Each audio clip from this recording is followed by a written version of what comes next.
Arriving on the scene of a trauma site, such as a road traffic crash, can seem overwhelming. If you have a system, this may assist in making the right decisions. Scene safety is paramount. Take the time to ensure it is safe. Organize for the activation of emergency services. If possible, call on the Emergency Plus application in Australia. Once you start your assessments of casualties, it is important to be basic and accurate as you can be, without spending too much time initially, especially if you have multiple casualties. As you get to each person, assess their level of consciousness. Manage accordingly. Is their airway clear? Are they breathing? Sadly, if they are not, move on. Assess for severe bleeding. Just stop the major bleeds initially. Sadly, you may have to move on. If help does not arrive to assist you, triage means doing the most good for the most number of people. Reverse triage may be applicable for a bus crash, for example. If help does not arrive once you have completed the initial triage, then move back to the most urgent casualties.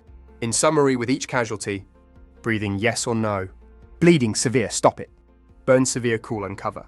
Breaks, support and immobilize. Bits and others issues such as minor wounds can wait. Post-initial triage. We are now looking at each casualty and their injuries. If time permits and they have given consent, complete a more thorough head-to-toe assessment and obtain some basic information. If you have bystanders, perhaps one could act as a scribe, writing down details on each person, such as symptoms, how do they feel? Signs, how do they look? Allergies, do they have any?